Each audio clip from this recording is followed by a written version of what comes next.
Good evening and welcome to the Laughing Monkey Music Show. Today we have on Drew Rose Rosenfeld. We know him from Wildside originally, but he's been doing a lot more. He's got a great channel that you may or may not know he's behind it, but I'll let him talk about it and kind of catch up.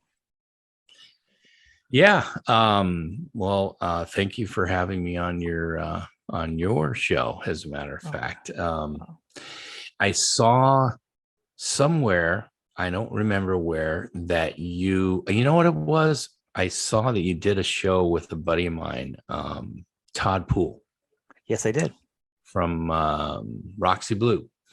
And so I took a look at your channel, and then I think there was you may have made a comment or two on our channel page. So I went back and followed you. That's what you're supposed to do. Somebody told me. Yep. That's the, YouTube etiquette, and sort of trading, support there. Yeah, I follow you guys. I love it. I love that channel. I discovered it after the podcast too. I really wasn't doing much of paying attention to much was going on, despite everything of all the other ones. So I just came out doing it. And then I saw a lot of them. I'm like, oh, is there a format for this? And then as I looked into it more, like your thing came into your feed. I was like, oh, this is the best. And then I saw some other ones, and then I saw what everybody was doing, and I just said, nah, it's not the format I'm doing. I'm not going to be linear. Yeah, we're fortunate to just, with some of the work I do, I've got a lot of resources to create, with the right equipment and also a little bit of money, right? It takes some money to get to where we've got to go to meet up with these people, most of which are not right at our front door. And so we first started the idea, first of all, it's with Jimmy Darby from Wildside, the drummer. He and I have been very close for a long time, and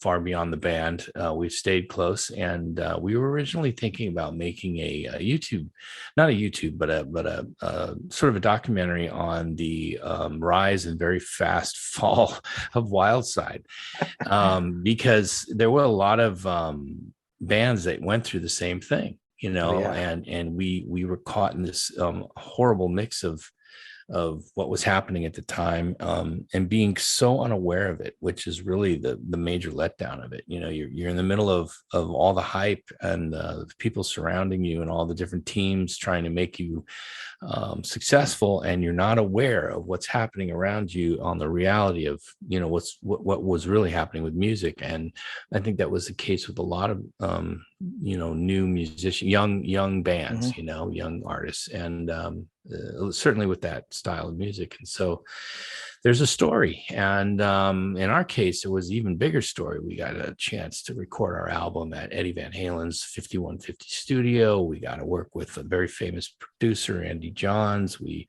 got to write some music with some incredible artists like Paul Stanley and Jim Valance, who wrote a lot of music for Aerosmith and Bryan Adams, all these guys. So we had sort of this incredible experience. Dream team. Yeah, awesome. It was really, we were poised, as they say, to be, set to really reach the stars. And it all came down much faster than it was going up. We had a much better time getting there and then what happened in the end. So we thought maybe we'll create a documentary story on this and get out there and set up some interviews and talk to some of the people involved. And then we realized, there's nobody out there anymore that really has, who cares? Wildside was almost like a, just a moment in time. And compared to, that whole genre, let's rethink this and start, looking at it a little differently. So we did, and reached out to a lot of our friends and, contacts and all the other artists out there that we know. And we were able to start interviewing them, and launched a few of them, and realized that it was catching fire pretty quickly. We didn't use any kind of special marketing or company or tools or anything. We just threw this stuff out there against the wall and said, oh, well, look at that, somebody's watching this, and then it just built from there. we do a lot of comparisons to some of the other guys out there that are wildly successful with, I don't know, 100, 200, 300 Right. million views, subscribers, and I don't know how many views. I mean, it's just millions of views. And so if you compare us to that, of course, we're still, junior leaguers. But I think for the genre, it's, doing pretty well. The problem is, we were able to get in touch and work with a lot of these guys just before the pandemic and during the pandemic. And now that everybody's on the road and very busy, it's been a struggle to nail them down. But we have some really great interviews and, coming up that we're going to do some traveling to get them done. And so I'm excited about it. It's just tough. It's all on our own, it's banging on doors and going, hey, you remember me? And, and then I often wonder how some of these guys get these interviews, and they're doing really well. And they're some guy named so-and-so from New Jersey. And he's like, hey man, yeah, I'm here. And, and all of it is, most of the time it's a Zoom, interview. Yeah, right. I don't know how they reach these artists, and I didn't even know these artists were like open for it. In the case of like Jeff Tate, we worked with him. Yep. I looked at a million interviews that were just like that. And, Jeff says, well, I get the call from my people and they say, you're on at 3:00 with this guy and you're going to do one at, this time and that. And it's mostly around promotions and things we're doing to get the album off the ground or the single off the ground or the tour off the ground. So he says, but I've had to really lock down my people and tell them I need these things vetted a little bit more. Yeah. Because you wind up with an interviewer who is like, so what's your favorite song? And it's, he says it's frustrating, but, we try to conduct interviews that are interesting and different. And same with you. I noticed that about the stuff you're doing. I'm the editor for all of the videos you're watching. So I've, when music wasn't paying the bills anymore, I got into film and TV production as a low-level production assistant. Yep.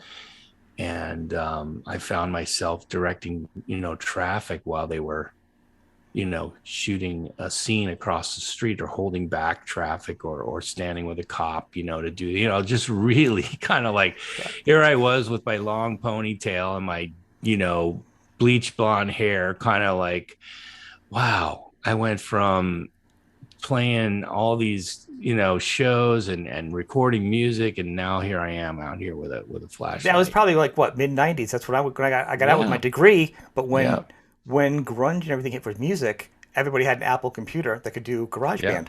So it hit the studios too. Nobody talks about that. Yeah. So the studios went down. So I had a video degree. So same thing. I was out there probably with my hair, my mullet, whatever. Yeah. Low level video, starting the same thing because that's where everything switched.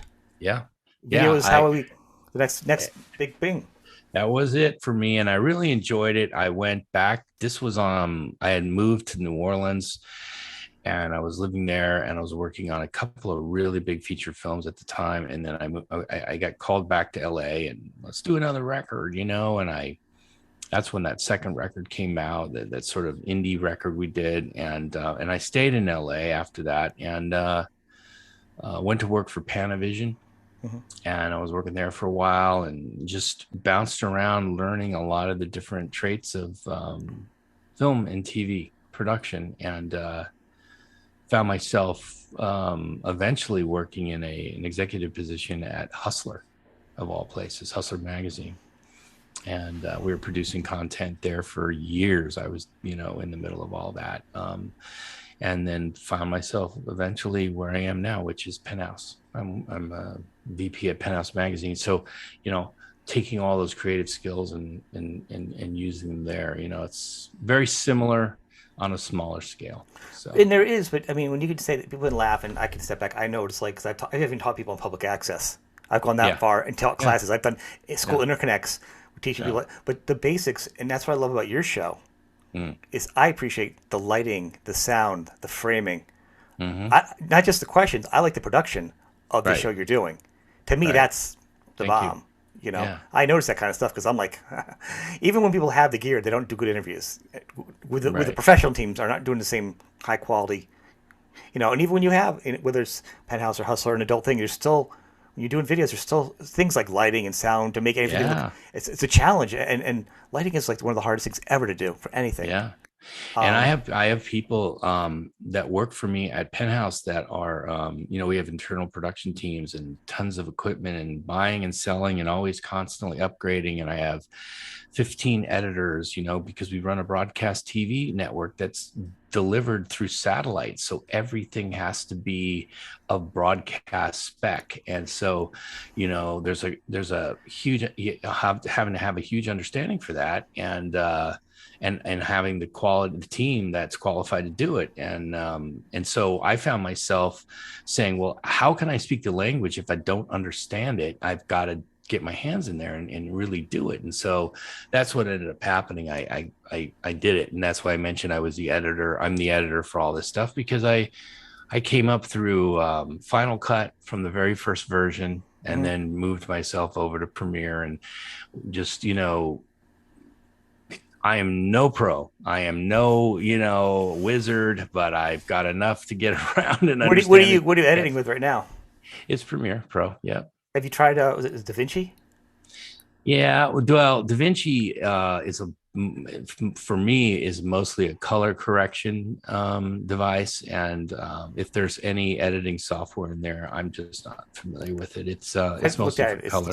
Yeah, it looks crazy. It looks It's complicated. Like yeah. Yeah, it's complicated. For what we're doing certainly for this channel, it's Premiere is more than enough. And then I will take some things into After Effects once in a while, and we do a lot of audio correction because just people are pinning the mic and and Mumbler, talking too loud, right? or they're not too loud, or what it is. So we're tapping on the chair. Yeah, or you don't realize it till afterwards. Himself and the labs getting all jacked up, and so we went on the Monsters of Rock cruise a couple of years ago, and brought our production team and shacked up in a suite and went around the ship and told everybody, yeah, we've got this show and, come on in and do an interview with us. And so we had basically trapped about 25 bands of different artists and brought them in one by one. And sort of word got out that I was doing it, or that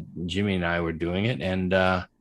And we were able to bring them in and get a lot of interviews done that way. So that's where you see some of those guys from like Y&T and some of the guys we would probably not really have a way to reach out. So yeah, it's interesting, and I don't know if your numbers are pretty big.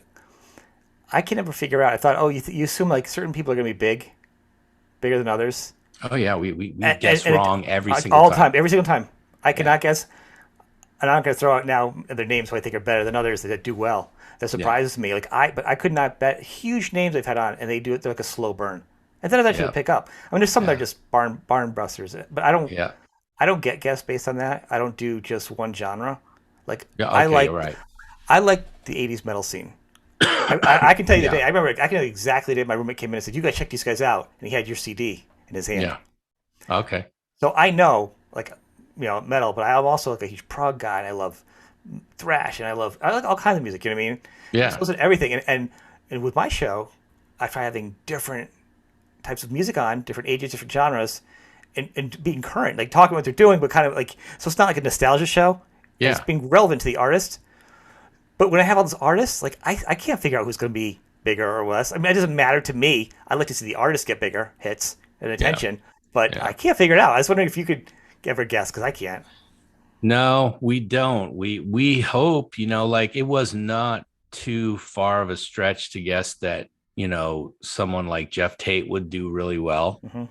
But, like we've released videos in the past where we thought, oh, this one's just going to be a total stinker. Like this guy, nobody, and it'll turn around and within about 2 weeks, 20,000, 25, 30,000, which is, wow. I mean, that's good. That's, how did we get that? So, I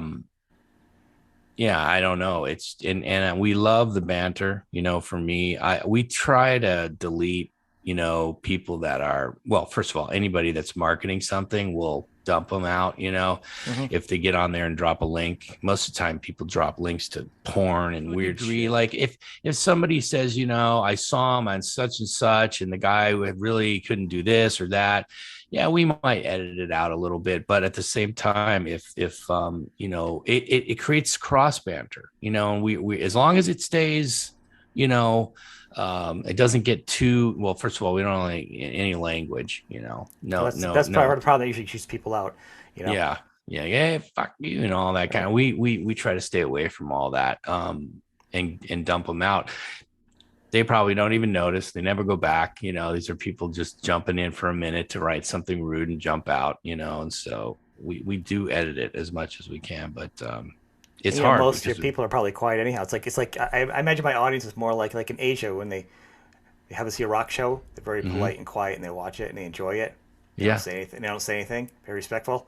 That's what I like to pretend my fans are. My audience is like the fans of the show and of the artists are like watching. They've got nothing to say because what are you going to say? I enjoyed it. Thank you. I subscribe. I mean, Well, the nice thing is we've had artists write to us, privately, and say, we watched your channel. We'd like to be interviewed, that's a good perk. We've had a few of those and we were able to, make that happen. But, no, we always wondered too. We wondered, hey, do you think this guy actually watched this after it was, oh, heck yeah, they did. Because we realize they all got super egos and they're all out there wanting to see. Someone said, hey, did you see that video that, somebody put out there with you? And probably don't even remember doing it. And then they watch it. And so we try to make them look good. That's the point, Well, I agree with that, and I try to edit. I try to edit accordingly. I'll say, "Are you sure that's what you want to do?" Because I don't care, even if there's dirt. Because I mean, dirt gets big. Let's face it. You know what I mean? And it'll hurt me. I'll be like, "You sure you want it? Maybe we should take that part out because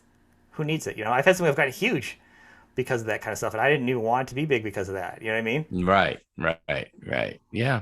And but we have a lot of fun. Like we flew up to Seattle to spend the weekend with Jeff, and it was a lot of fun. Great trip. Got to see the city. Hung out with him. Had some great meals, and we're scheduled to go to Las Vegas for Skid Row, and we've got some good stuff coming up. But all these bands are so splintered and broken, and for this sort of genre, we thought about it at one point. Maybe we should have called the channel, just metal, not 80s metal. The metal recycle bin, because now we're in this sort of narrow space where we're running out of what's there. Maybe you can change it to the music. You could do like John Cougar Mellencamp, John Cougar. Yeah. Like you can slowly change the name, like what I mean, evolve into like a similar version of it. To start doing more stuff. There's other artists, we're looking at artists like Megadeth and some of these guys that were part of the 80s scene, but not maybe necessarily hair metal, if that's the right term, so there's a lot of that out there too, guys on Anthrax, and there's just a lot of cool musicians that we're going to try to tap into. But we all, we have jobs, we're busy life, we started out with dropping videos every, I don't know, 10 days. Then it went to 2 weeks. And it's like 3 weeks. Now we're pushing it sometimes in a month. It's not easy. And it's hard to do, and the guys that are really kicking ass, they're dropping every week consistently, and that's the thing that, everyone tells you got to be consistent. So. Yeah, but you're killing it. I mean, I've done like, I don't know, 3 this past week. I don't have numbers like you. So it doesn't always matter. I mean, I got quality and it'll be up for a long time, and I'm proud of what I have. Yeah. And people are slowly starting to pick up to it. That's cool. But it's a hustle, Yeah, it is. Yeah. And you try to get plugs too from other people, and it's, it's hard to do. We're actually gonna, because of the numbers, we're actually gonna drop some merch and try to do some, with the new logo, some tees, and also there's this whole thing where you can get on this other site. I'm so bad with remembering this stuff where they will tip you or donate Yep. money for your, cause. And so we're going to set up a new, page where we can get people over there to help support and pay for this shit because it costs a lot of money to get it It done. does. It does. I can't imagine what Yeah. you're paying for. I mean, I do a small version on my own, just Yeah. like you. I get the Yeah. guests. I do everything It's, myself, to edit it, yeah. promote it, Yeah. and you know, I don't put too much Yeah. promotion, but I think it's the quality of your show. I think you will easily I get grew up with vinyl too, and it was all about holding it and looking at it right. and fantasizing about the music and the artist and what the song meant. And you stood there and held it while I remember listening to Van Halen, the first album, just staring at it for hours, looking at the back photo of David Lee Roth all stretched out, going, Yep. oh my God, this is insane. And each album after that, and then we all know what happened after that. Everything started to change.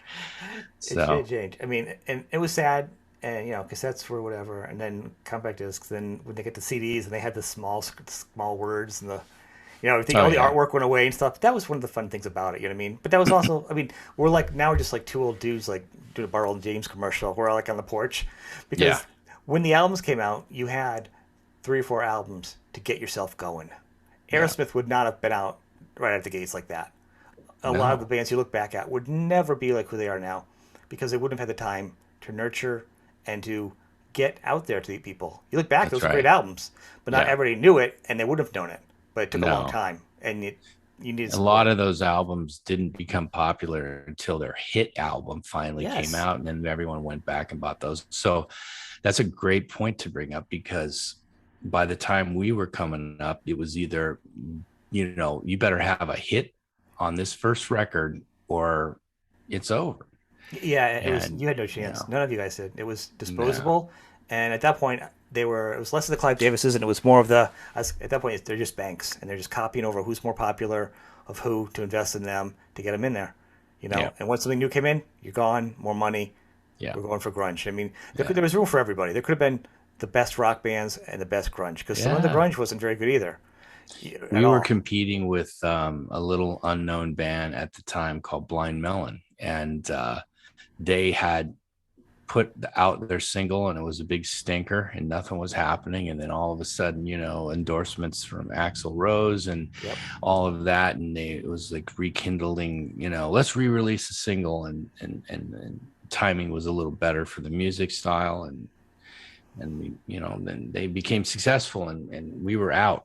So that's just the way that it worked, and could have done a lot to maybe myself to you know find a way to maybe put the band into Europe where it wasn't being we weren't Exactly. being affected as much there, and done some touring, and then rethink how we're going to approach a new album. But I just it hit me so bad I was not able to cope, and I found myself in just this bad company in Los Angeles, tons of drugs, uh, just lost all drive to do anything, and was hanging around guys that played music, but drugs was more important, and it was a pretty dark time for many years. And that's when I left LA to get away from everybody. And I was telling you earlier, found myself in New Orleans, and went to work there. And that's what changed the course of my life. I was pretty disgusted with music, and that's why I didn't get back to it for a really long time. Well, I mean, and what's interesting is like now if you have the foresight of looking back, but like when I went to college, I was learning stuff like we had a class on like radio, and he literally talked about the teacher, because the real teachers like real that's what he did. Yeah. Talked about it down low, about bringing cocaine into radio stations for signals. Like that Oh was a yeah. thing we heard in school. It wasn't official, but that's what our teacher taught us. Like so that Sure. was very prevalent, and no, there was no school for you guys to be rockers and coming out. And also, you got your dream gig, what you want to do, what you're good at. You're a good singer, you're a good songwriter. Yeah. You got your dream, you got your job, you got your career, Yeah. and you're moving That's in what your we career. thought. And then all of a sudden, they go, you can't do your career anymore. Like, Yeah. do that to any 20-year-old that's doing good in their career right now. Go out there and take somebody who's hedge funds or something else and be like, yep, that's not pop anymore. You can't do your career anymore that you're good Yeah. at. What do you And do? we picked up the phone and called the record company to try to organize a way to do it different, or maybe consider rewriting. And Yep. there was no one answering the call anymore when we were, just months earlier being, catered around and toured around, and all these great things laid at our feet, cars and money. And I can't tell you, it was crazy. And, and we were dabbling into drugs at the time as well. It was never really a big part of the band until we had all the money and we had, the boredom to do it. And Right. I found myself on the road in the last very end of the very end of our last tour, really getting into it. And by the time everything ended, I was, it was a mess. And the group of people, you migrate to these vultures that want to suck whatever you have left. And at that point, it was just a little bit of money and maybe some residual local fame, and hanging around with us, and me in particular. I was kind of weak in a way that I found myself just doing a lot of things I shouldn't have done. And it took all the creativity and all the good stuff away from me. So but again, like I said, I found a way out. I got into this other world of TV and film, and Yeah. it was very satisfying. Although, I do have a lot of regrets. We did a couple of, sort of call them comeback shows or reunion shows in the it was like 2016, 2017. We put the band together, and Brent he had some time away from doing what he does with Sebastian Bach, and was able to do some shows with us. And it was really cool. It was a lot of fun, but it also was a bit of a wake-up call for me where, I wasn't able to sing the way I wanted to. My voice had changed. I hadn't been using it for so long that those notes were almost impossible to reach. And so you almost have to rewrite the song in your head. Yeah. And, as an artist, I had to think about, well, how can I make this still sound cool? And we did it.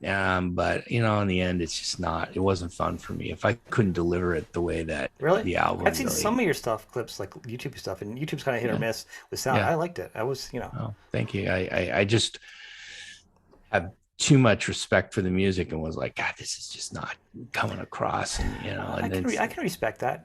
yeah. But I'll say, as a fan Yeah. of your music and of other artists, not everyone thinks like it has to be the exact same. I said this the other day to somebody, when you had the same job for like 20, 30, 40 years, look in the mirror and take a picture of you on your first day at work. Yeah. And then go look in the mirror before you go to work. You're Yeah. not always the same guy. You know what I'm saying? Yeah. Or woman or whatever. I'm saying you're Yeah. not the same person, and you're not going to sound the same. You're not going to think the same. You don't need to. I mean, if some people can still do it, good for them.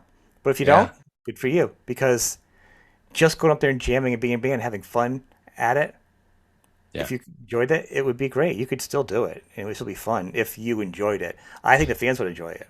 Well, we Gigs out there. it's we started getting once people heard we were doing it, we started to get some fairly nice offers to play, different festivals, and Yeah. even go to Europe and play. And as I started to put some of this together, acting as sort of like the band's, I don't know, manager, organizer, whatever you want to call it, just to get us on the road to do that. It just became more difficult. Everybody's lives are so, Brent's got an incredibly complicated schedule he has his own recording studio where he does that as a producer. And then he's got the whole Sebastian Bach thing, but he was playing with what's the guy, the drummer, from the Foo Fighters that just recently passed away. He was in his band, and there was just a lot of complications in trying to get shows off the ground. And Taylor Hawkins, that's right. Yep. So, I feel that it was really like we were really stretched to try and do it every time. The Mark, our bass player, owned I don't know if he does anymore, some sort of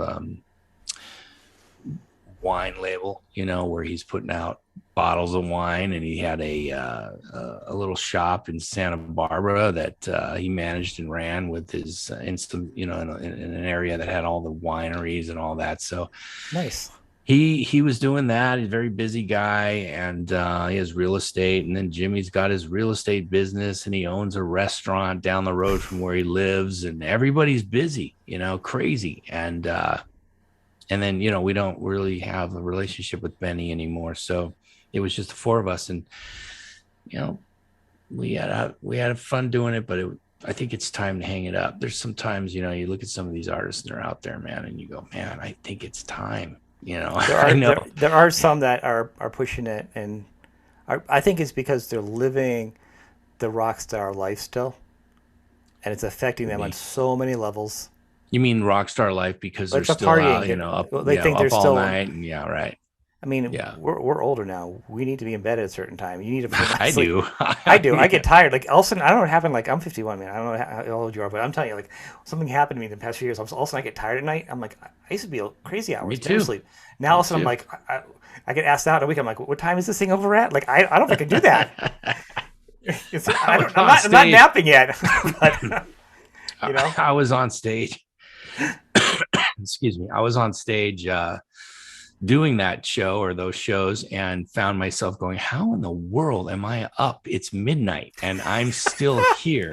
And I'm not afraid to say that, because by 10 o'clock, it's like, come on, girls. And I grab one of the kids and we'll go watch the show in bed and fall asleep, and, yeah, that's kind of like what my life is. And, yeah. Yeah. There's so the kids or the dogs, It's yeah, like, the dog. the dog's in the bed, the kids are in the bed. And Yeah. who's going there? You lock in the back door, and we're going to watch 20 minutes of Netflix previews, and then we're just too tired to watch something. That's the world we're in nowadays. Yeah. Yeah. I'm actually okay with it. I think it's fine. I'm envious of those who are still out there. I really am envious of Brent being able to do what he does, or some of the other guys I know that are Eric Turner, good buddy, and just watch their careers over the years. He's doing guitars now too, right? He's also building some cool, right? Yeah, he's building some really I've cool seen some guitars. cool. I haven't talked to him yet. I've seen him. I wanted to. He's on my list to talk to about his, like more about his guitars actually too, because Yeah. nice. He's a great guy. If you talk to him, you get a chance to talk to him, you'll really enjoy it, because probably one of the most down to earth guys in rock and roll. He seems nice. I mean, most of the guys, anyone I've never talked to in Warren is pretty laid back. Yeah. Unfortunately, I talked to Robert Mason, and the interview couldn't be aired because there's a clicking sound from. I don't know if it was from me or him, or it was an echo, and all kinds of sound recordings. So, Robert, if you ever watch this, I'm sorry. It was a great interview too, because he was talking, because he's got a love of watches, and we went deep on that. Yeah. He's another one that we did, and he's an awesome guy. Just great singer. I had no idea that he had such a deep career, and that he that he's. I mean, his talent is amazing. I had no idea that he was doing, basically Ozzy. Covering Ozzy the entire, he wasn't a background guy. He puts it nicely, but he was certainly much more than doing background vocals, Right. And so working with Lynch Mob and all the different groups. I mean, just what I love about these interviews that we do more than anything else is I get to learn so much more than I thought. I knew. You do your research, you want to have a good interview, but then you just learn so much, and you find a new respect for some of these artists. And I'd like to see you guys hopefully do more. Yeah, more. Every couple of weeks. I would too, but it's so tough. And once we've got the footage in the can, then it all sits on going through it. We do we have a unique way of doing it. We'll lay out the entire, all the raw footage, and then Jim and I will get on Skype, and I will share the screen with him, and we will watch the footage and go, okay, pull it out there, lay it in a timeline. Okay, cut here. So we sort of cut. A lot of people call it paper cutting. We sort of cut right there, and then with our, and then we'll come back on the next day and do some formatting and lay in those title cards and do it. A really nice thing that happened recently was that Access TV contacted us, and so we are they're very interested and gave us a nice little list of content that they want for something they're creating, and we're also Congratulations. yeah, and so we're working. Hopefully, we're going to work closer with them, because it would be really nice to be somehow, even if it's indirectly connected with them on future interviews, as well as that Randy Rhoads film. I don't know if you're I haven't seen it yet. Yeah. I'm familiar with it. I just haven't seen it. They grabbed all that Danish drum interview stuff from us to use for their film. So that's Right. kind of All right. So I want to have you back on when you do more stuff, and we'll promote your stuff, and you'll see you on social media because I want to work some more with you, more with Sure. me, giving you Yeah, anything I can give you. I can't really help you with connections. And absolutely. but this has been great, and I'll let you know when it's up. And as usual, everyone check the links underneath the show and the podcast and the YouTubes, you kids, and click and check out the show. If you don't know about it, hopefully you do. If you know about my show, you've got to know about this one. If you're not subscribing, subscribe to it. It's awesome. Thank you. 80's Metal Recycle Bin on Yep. YouTube. Yeah, right And on. the link will be right underneath it too. Right on. Cool. Thank you. Good to meet you, and thank you very Thanks much. very much.